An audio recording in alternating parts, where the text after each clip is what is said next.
Roma Abhyankar. She's a contemporary Bhagavad Gita orator. She describes herself as a student of Sanatan Dharma. Curious to know more about the Hindu culture, after returning from Georgetown University in the US post her master's degree, Roma found herself drawn to understanding the wisdom in Bhagavad Gita. With no background in Sanskrit, she began studying the scriptures, understanding them, and trying to weave the learnings into her everyday life. In 2021, she started a YouTube channel, Roma's Voice Library, with the sole purpose of sharing this knowledge in a simple way with her audiences. Today, she's completed an entire series in English, has a series running in Marathi, and also divulged into sharing information about the months in our Hindu Panchang. This is her story.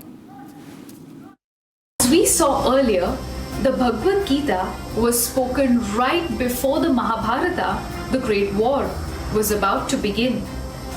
The two parties fighting the war were the descendants of the great King Kuru. A video from Roma's Voice Library made it to the Republic Network's newsrooms. A contemporary Bhagavad Gita orator, she describes herself as a student of Sanatan Dharma. I really do hope that I can be Republic's positive influencer, be a part of their program in the domain of spirituality. With this, I will be able to help spread the wisdom of our ancient Hindu scriptures to the community at large. She believes in preserving Indian culture, rich heritage, for it will cease to exist for the generations to come. Roma Abhyankar joins the Republic Positive Influencer campaign in the domain of spirituality and religion. Roma, thank you for joining us. We went through your video and we were just so inspired. You studied your master's in the US. I'm not sure what you studied there, but I'm interested to know. Then you came back and decided to study different parts of the Bhagavad Gita and Sanatan Dharma. Tell us your story and what's inspired you from getting that master's in the US. I think it was, I think it was Georgetown, if I'm not mistaken. Yes, and then when you came back, you decided to do this complete pivot. Tell us the story there. Well, good evening, ladies and gentlemen. Namaskar. Thank you for having me on the show today. I'm very excited to be a part of this program, and I just take a moment to thank Republic and thank the network for considering creators like us who are trying to make a little bit of a difference in the world through whatever we're trying to be proficient in. To come back to your question, yes, I was studying at Georgetown University. I was studying culture, communication, and technology. So it's like an intersection between liberal arts and tech. During COVID, or rather prior to COVID, I decided to visit India to visit friends and family. And there was a lockdown, so I couldn't fly back home. And at that time, of course, it felt like my world had crashed and what am I going to do now? But I guess life has different things in store for all of us. So I took a moment to reflect on what I'd like to do because there was so much time at hand. I decided to pursue something from our culture, try to divulge into understanding the Bhagavad Gita specifically.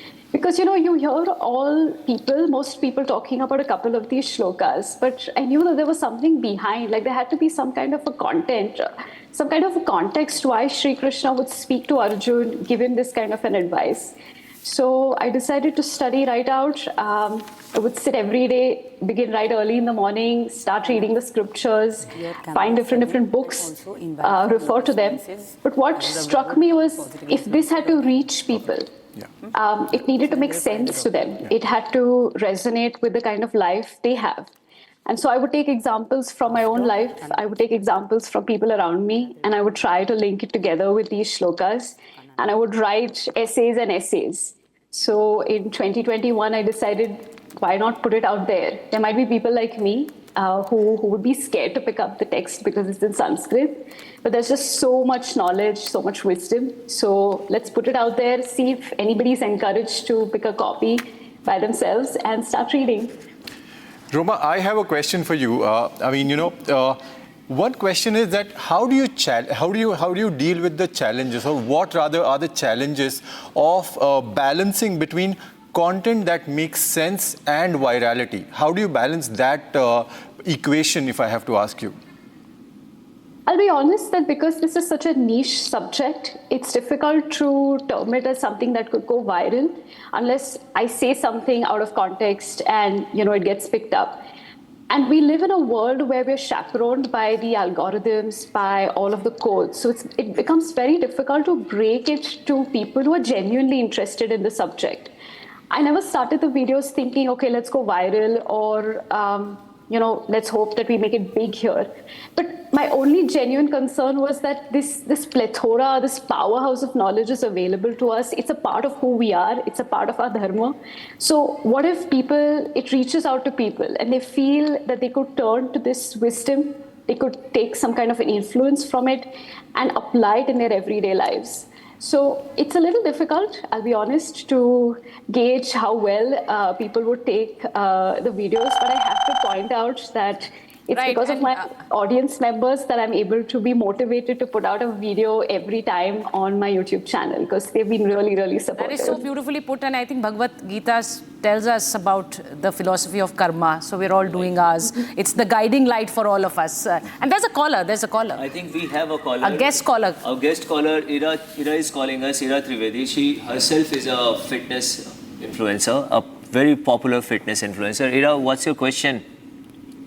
I just want to say I'm so impressed with, I'm so impressed with your journey, Roma, and especially with the Bhagavad Gita. And I just had a question for you that what is the one lesson from the Bhagavad Gita that you think can help the people, like the youth who are on social media, who are, constantly absorbed by it and overwhelmed with this world? What's the one lesson that really strikes you that you can give to people to, deal with social media addictions and other things that come with overuse of social media?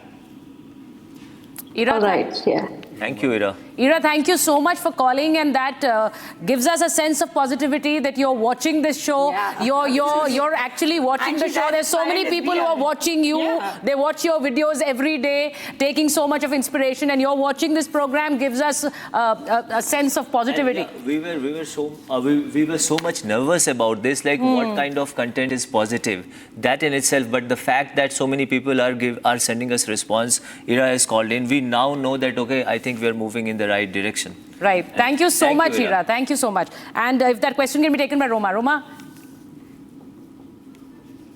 Ira, for the question, and I appreciate you pointing out that we do need something to hold us while we're in the midst of this storm of social media. I think one lesson that I learned was patience. Yeah. Because it's not easy. We're all living in this hustle world. We're so taken aback by the dynamism around us that it's impossible for us to just stop, take a pause, and reflect on what we're doing, what we're thinking of doing, or any of the actions that we're putting ourselves into. The Bhagavad Gita by itself is such a huge text of 700 shlokas to go through each one of them to understand. So I personally think that patience is something that you learn from the Gita. It allows you to take a step back from what you're doing, to have a little bit of self-introspection and give yourself a chance to breathe.